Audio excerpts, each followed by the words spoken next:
Good morning, Ms. Denson. I want to go over your self-evaluation with you so we can talk about where you are in your leadership program and where you can find some improvement. All right? So let's start with the first one. I'm going to go through the highlighted items because what we did is we went through and we highlighted the differences. You know, something that maybe you evaluated yourself differently than I did. Okay. And then we can talk about some strengths and weaknesses. And if you have any questions, we'll go from there. Okay. So the first one is guides a PLC, Professional Learning Community Group, working on curriculum assessment and or instruction. So how did you see yourself in that film? I didn't see myself as very good because I do professional learning, but not with curriculum assessment and instruction. Correct. So how can I? Well, you know, here at Union, we do what we call PUSH, okay, which is plan until success happens. That's kind of our acronym for that. And we do that every Tuesday.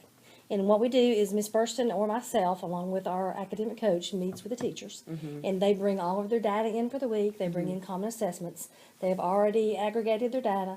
And then we're able to really go into those assessments, to make sure that they are assessing the standard correctly. The first thing they do is they broke down the standards. And then we look at the questions the students missed to make sure, is it a good question? Is it actually assessing the standard?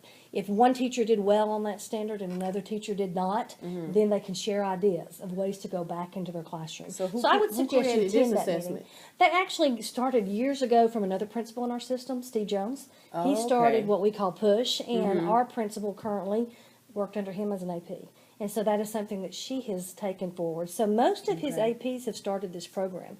Now our district is doing common assessments and so forth. As you know, we've got our district coaches coming in and working with us and through teaching and learning. And so really his program has kind of taken a life of its own. Our new superintendent also has ideas on how to strengthen program. So you're seeing a little bit of everybody's good stuff coming into our school. So what I would suggest is that you sit in on those meetings. You know, even if you don't sit in on every grade level, you know, when you have a break, if you pop into the academic coach's office just to see the dynamics, because it's a growth process. For example, you know, we have a new academic coach, and one of the things Ms. Burson and I are trying to train her to do is to first train the teachers, because you have to inspect what you expect. Okay, first we trained. She led the program.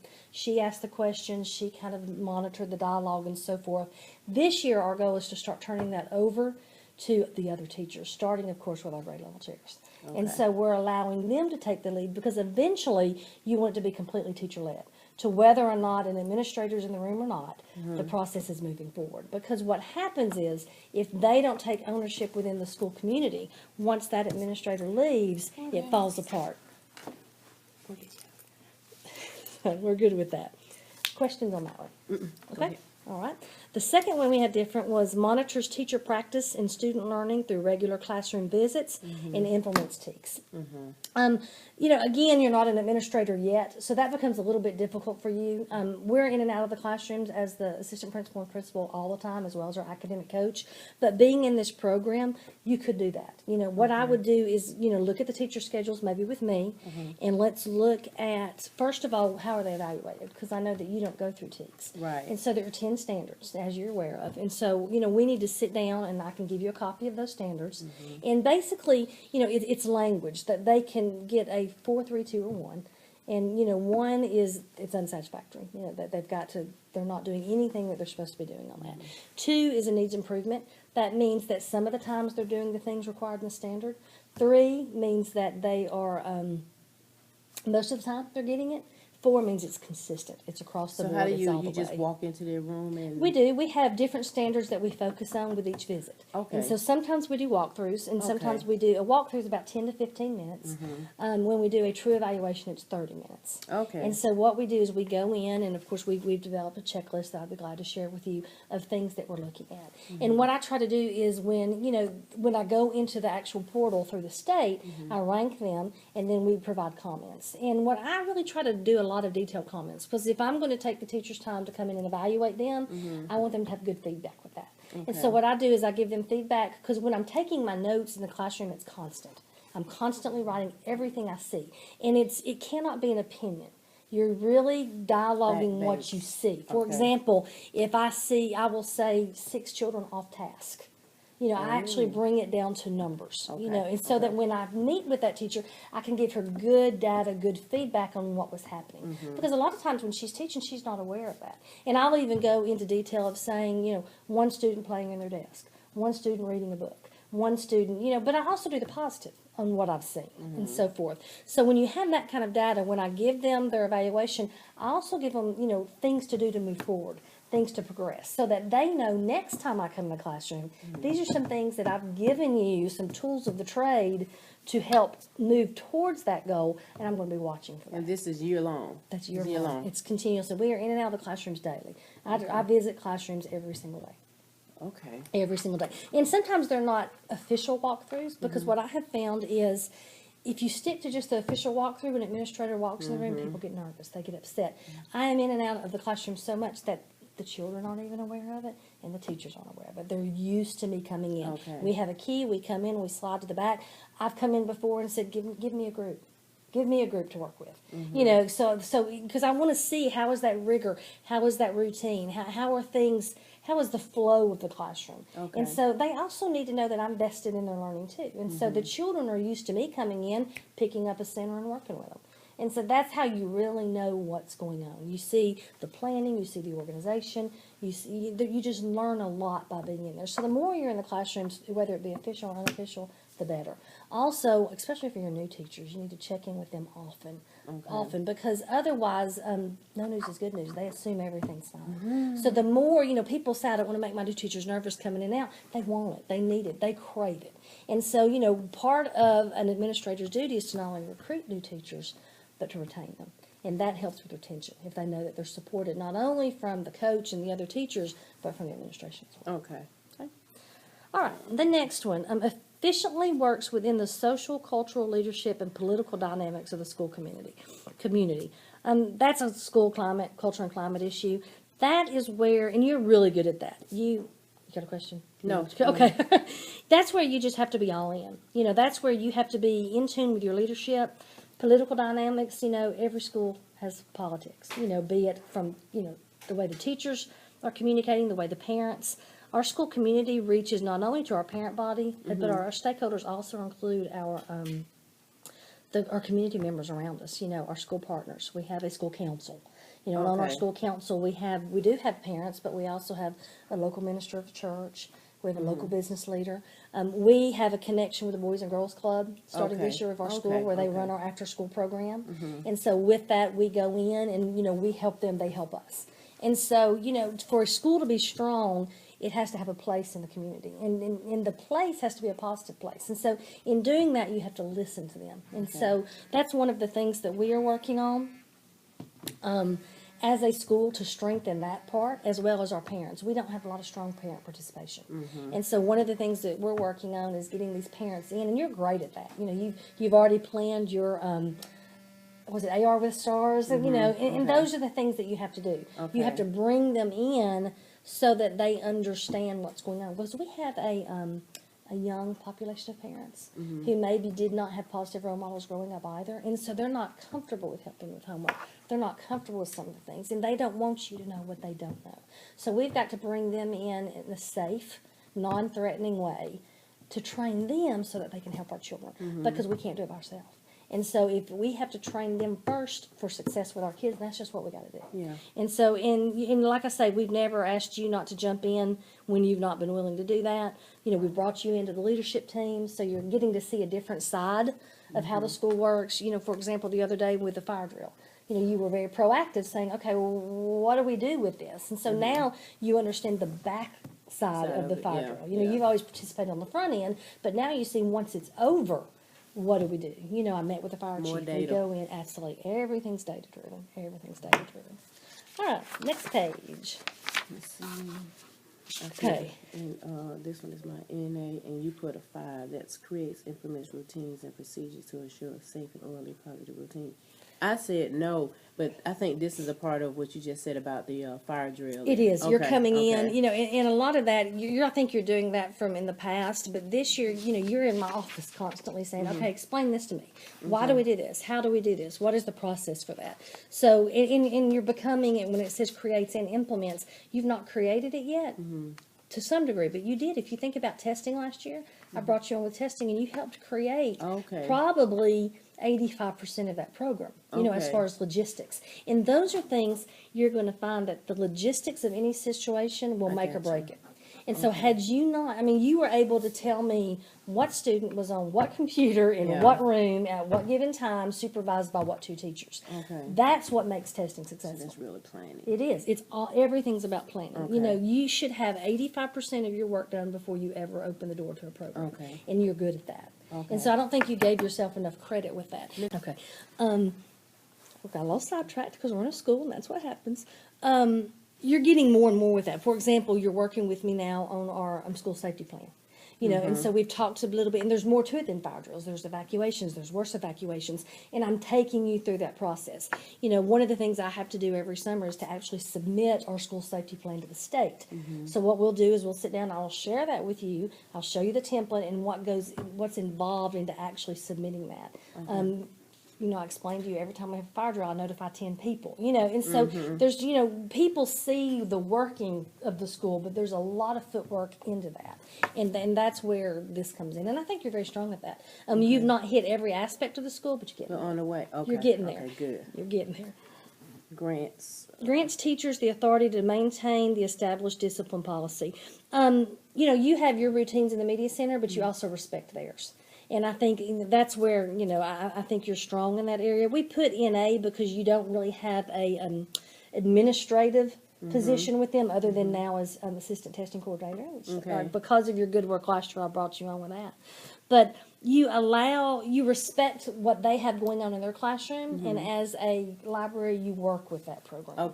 And so what that one mainly talks about is, you know, there's defined autonomy. You know, we have our rules as a school that we expect you to follow, but then we give you the freedom and the autonomy to do what works best in your classroom. And you do the same thing here with that. Communicates local and state board fiscal policies. You've not done a lot with us on budget yet. You know, you do great with your budget as far as here in the media center. But one of the things, you know, our goals for this year, you and I, is to sit down and go over how is our school budget formed? You know, what are the rules behind that? You know, who do we have to, you know, we have a new program, which is Munis, and we've worked a little bit with that program. But, you know, if I need money, how do I go about getting it? What budget does it come from? How was that budget established? Is that local mandated? Is it district mandated? Is it state mandated? And those are things that as the year goes on, you and I will go on to. Okay. Ensures the efficiency of facilities, school operations, and routine maintenance. You know, that's making sure that all the things that you don't see are done. For example, you know, there's got to be a system in place where the school stays clean. And if something is broken, it's fixed. You know, you came to me yesterday, you know, talking about a concern with maintenance, which, you know, you were proactive in that because one of, you know, our head custodian's a little frustrated with some things. And then you and I have decided to develop a maintenance form, but so that she's not just grabbed going down the hallway, so that there's a procedure in place. That's, again, where you're strong with that. You're proactive in looking at how is the school working and how can we do to improve it. What so are is some this things the same thing as our ADM, our like cords in the walkway? Everything, everything. Just basically, it's a facilities and operations. You know, you helped me work our new carpool policy this year. That goes under school operations. You look at anything that's going on in school and you look at ways to improve it. So I need to learn the verbiage. I need to learn the language. Absolutely. And that's the most difficult thing, because sometimes the verbiage is different from building to building. You know, we do have things through a district that we all follow, but every school has its own heartbeat. You know, and that's the thing when you move from school to school, and that's the beauty of, you know, as an AP, a lot of times they will move APs because they have to learn from different leaders and they have to learn from different environments and different cultures and so forth. But it's the same thing with different verbiage. And so what you do is you're really good at coming in and being willing to step up and say, hey, I think I can see a better way for this to work. Now, does the principal always do it? No, not always, because at the end of the day, it's her building. But we're, you know, as a team, we should always be looking for ways to improve. And everything, and this is me, and I think most administrators will agree, everything goes down to what's best for kids. What's not what's best for the adults, not what's best for the administration or the teachers. How is this going to help children? And so if people can come to me and explain to me how this is going to help my kids, how this is going to drive improvement in my school, then you've got need for a change. So everything has to be for kids and driving improvement. Creating an annual budget. You've done that on your end as far as the media center. What we need to do is show you how to do it for the school. Now, when they say creating an annual budget, that's just working with the budget you have. To some degree. You know, there are some gray in there to where you're, for example, we're giving Title I money. We know every year, here's X amount of dollars you have for Title. These are the policies and procedures that you have to stay in. Then we're allowed to delegate those monies in our school as we see needed. Okay. So that's where you need to see, A, where's the money coming from? What are the rules and procedures we have to follow? Then how do we diversify that into union? Okay. Because that can make or break you. Because if I'm giving $300,000 and you're giving $300,000, if I use mine more wisely, then I'm going to go back to student achievement. I'm going to be able to drive those kids forward. So you have to really look at your resources and the most frugal way to use your resources to get the most bang for your buck. And it goes back and, to the kids. It goes back to those kids. You know, I know we sat down one time and had a conversation on, here are 4 things we need to look at. Which one of these is going to drive instruction the best? And we were able to choose one that really kind of brought all 4 of them in together. And so you've got to be able to think outside that box to take this little pile that you have and just stretch it for the most bang. So, all right. Uses research-based hiring practices to include multiple interviewers, prepared questions, and scoring rubrics. We brought you in this summer as part of our interview team. And that's what we do. We interview here through a team. We have usually at least one teacher from the grade level we're hiring for. We have both administrators. We have our academic coach, and then we've included you on this. We have a rubric, and we have a set amount of questions that we go around and we interview our teachers. And the rubric is district-based? It's not district-based. No, it's not. Those are different from school to school based on the needs that you have. Okay. Most of them are the same. Most of them are the same, but depending on the position you're hiring for and so forth. But I want to give you an example. You were not a part of this, but we had an interview committee one year, and one of our committee members came off question and asked a question. Great question. Fabulous question. What we had to do, in fairness, though, is to make sure to add that question for every candidate moving forward. Okay. And so it's okay, because you get caught in the moment and there's a question you see that needs to be asked. It is absolutely fine to do that. But for fairness and moving forward for all candidates as an HR issue, you've got to make sure to add it. And so, we're going to have to become very familiar with your HR guidelines because, there's so many things that you can ask. I can't ask you, well, how many children do you have? Yeah. Because then you're going to say, well, I didn't get the job because I have 6 kids and she's afraid I'm not coming to work. And so, I studied that in that school law class. But there's also ways to get answers to the questions you need without asking them. And so that goes with just practice. But, we do this really well in finding the most qualified candidates. So you're familiar with that program. Fosters and sustains the induction program. That goes back to, as an administrator, not only do you need to hire, but you have to retain. And that goes with induction program. Okay. And so, we have an induction program through our system to where that's the coaching, new teacher coaching? That's the teacher mentor. The teacher mentor program. It's called a teacher support specialist. Okay. And we have one in each building, and they do things through the district. That's where they meet with these teachers, and they have checklists and activities and things they do all year long. But we also have started now an induction program here at Union, because not only do we need them to be comfortable with the practices of being a teacher, we need them comfortable here. Where's the copier? How do I use the copier? Who do I go to if I need this? What do I do in this situation? Where's the accident report? Why do I have to fill it out? Who do I need to give it to once I've filled it out? So not only do they need that district information, but they also need to be comfortable. Like I said, every school has a heartbeat. And so we are starting an induction program here to where they have a buddy on grade level to help them be comfortable in our school. Okay. Provide support for new teachers through both mentors and positive environment. That goes back to that. The other thing that we started at the end of last year was we gave every teacher a buddy. And it wasn't on their grade level. And it was really kind of interesting. We had on pair up at a faculty meeting with someone off of their grade level, and we said, look, that's your buddy for the year. So if you're having problems with a student and you have to send a student to another class, this is your buddy. And so we're doing a lot of that when we gave them their VIP pins for the year. We gave them a buddy, somebody to keep you on task and call you out if they think you're not doing what needs to be done. Just everybody needs a keeper. My brother's keeper. And so we're doing that not only with our students but with our faculties so that we can help support and build each other up on that program. participates in formal and informal conferences. You're leaving this afternoon. You know, you're great, okay. constantly wanting to learn and grow in your craft. And Okay. so, it's interesting to me, you will even want to take classes that don't have to do with media. They just have to do with Okay, I got you. with school improvement. Okay. And so, we need to constantly be learning. This is my 25th year, and I still don't know it all. When I think I know it all, it's time to go. And so the participates in formal and informal conferences, I think Okay. you're great with that. Multiple data sources to document standards, you're learning that. We're Okay. going through, there's so many different places to get data. And the thing about data is you can make your data really say what you want it to say. So this is when I talk about the CCRPI, the climate, and any other, and trying to figure out how to put it all in one spot to make it easy for the And teachers. how to use it. Yeah. Because like you say, if you have data and they don't know how to use it, There's no I'm really, data. because one of the things you're working on now is how to train the teachers in a mini CCRPI. Okay. Because especially our new teachers and our younger teachers, they don't even know it exists if somebody doesn't go on board and show them. Also, being able to determine how to get the data you need. We've run into that in the school. We need to know this information, and there's nothing really here that shows us what can we design to get that information for us. So I'm back to, again, I need to learn the verbiage. The verbiage, yeah. Because that's why I put NAs, because I didn't think, but now that you're talking about it, I Right. know, okay, Right, I got you. right. And like I say, we use data. We use classroom data. We use grade level data. We use school-wide data. We use district data. We use state data. We use, anecdotal notes as data.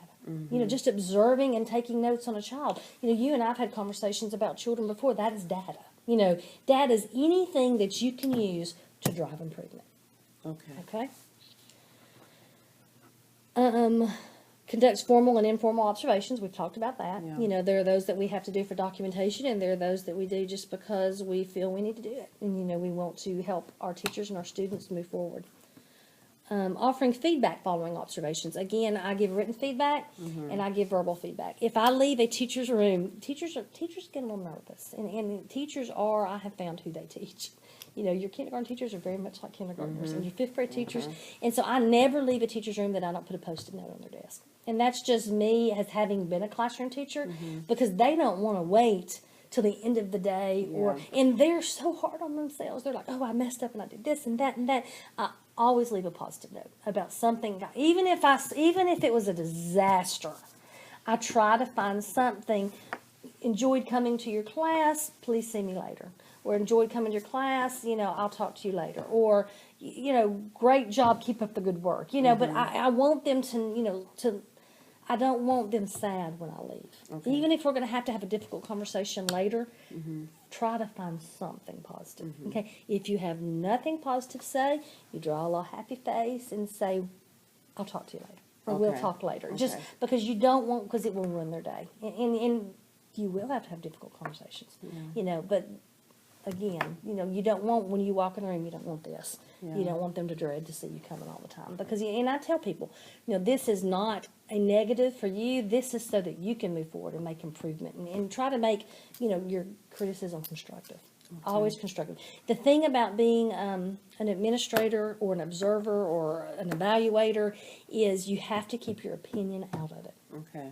Yeah. It cannot be, everything has to be done. What did you see? What did you hear? What did you smell? It's not your opinion. This is what happened.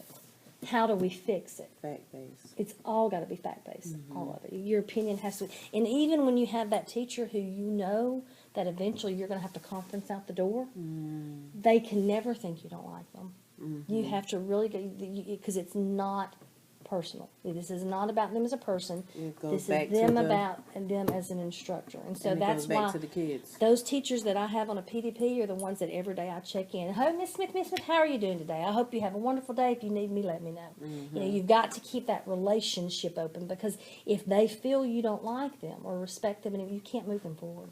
Okay. You can't move them forward. You've got to have their back. Even if you know where you're going to end up, you've got to have their back. So what I need to do really in this position that I'm in now is just visit the rooms more and see if they're comfortable Build with their relationships. technology or Because you're AR there, even or- though, I know you're great in literacy and sometimes the technical part, you're like, I can't do what I want to do in literacy. That's the role. And you're their resource. And everybody in this building is there for our teachers. Right. I mean, we're there to support teachers, to support instruction. Just like downtown would not exist. District office would not exist if it wasn't for the schools. They're there to support schools. That's their entire role, is to support us in our mission of educating children. Okay. We're here to support our teachers in that mission of educating children, because Right. it all goes back to kids. It Yeah, all, goes when you back to the wind kids. it down, how am I improving instruction for my children? How am I moving these children forward? And it all, from the superintendent all the way down to that pre-K student. Okay. Using evaluation as a means to remediate or remove low-performing or unsatisfactory Yeah, we just talked teachers. about That that goes one. back to that. Yeah. You know, they're gonna, you never want to have to get rid of a teacher, but you will.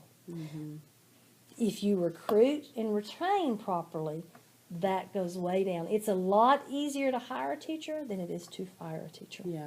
Firing a teacher takes a long time. It's a lot of paperwork. It's a difficult process. I just learned that in the Hiring previous them class. is like that. Yeah. So you've got to make sure you're doing your work on the front end so that you don't have to spend all your time doing the other on the back end.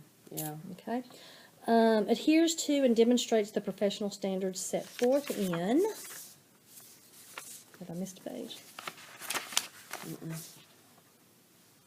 It's under professionalism. Oh, the Georgia Leader Keys. Okay, that goes back to the 10 standards. Okay, you're making sure that they're following each of those standards. Okay, and the standards go, for example, I'm going to give you an example, professionalism.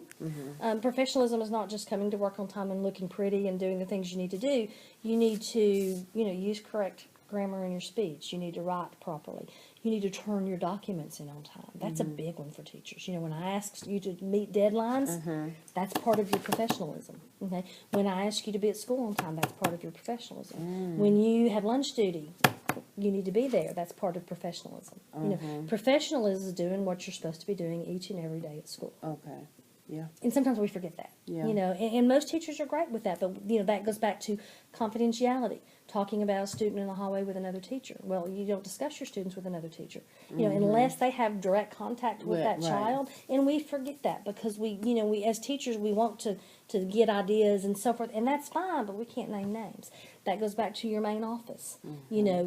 I don't have a phone in my office that calls the classrooms, but yet I'm the AP of behavior and so forth. So when I call a teacher and say, hey, I need you to send work down for John Smith, who's in ISS, I can't say that because then everybody in the office knows John Smith has been given ISS. That's a confidential information. So that is a conversation I've had in private with my teachers. When I call and ask you to send work, it's because they're in ISS, but I don't. They know that because I've done the work on the front end, so I don't have to say it on the phone because everything has to be confidential, and we forget that in school. Sometimes we have carpool conversations we can't have. Okay, I think that's it. Is that the Here we last go. one? Yeah, this one was. I think did we agree on these? Yeah, we We agreed did. on You these. did. You did Carries great. out duties, We did too. and you just covered all of that. Networks with other school leaders to provide support. You better. You Okay. better. One of the things because I've been a head of school before. I've been a principal. I've been an AP. This year I'm an AP again. I have a network of other APs that I can pick up the phone or I can email, and we're in this boat together. What are you doing at your school? How did you do that? Well, did you understand the way I understood it? You've got to have school's lonely. A school is a lonely business, and especially as a principal or an administrator of a school, because there are some things I can't discuss with my teachers. Oh, I okay. can't discuss them with my staff, but I need somebody, and so Yeah. that's where your coworkers in other buildings in your district. I suggest you having a mentor out of district. I've always said that because sometimes you need to speak about things that you need advice on things.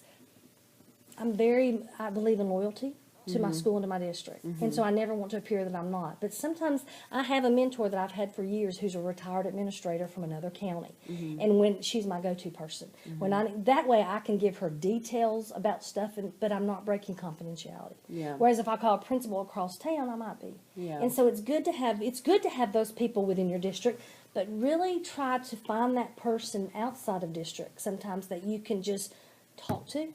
And that you trust, that can give you good advice. Now, granted, they're not aware of the players, but Okay, that person's okay. been doing it long enough to Yeah. where they can at least, and sometimes you just need to vent. Sometimes you just need to get it off your chest. And so, I suggest that you surround yourself with good people that for years. You know, and that person, I'm going to tell you, was my very first principal. She hired me right out of college, and she has been my person forever.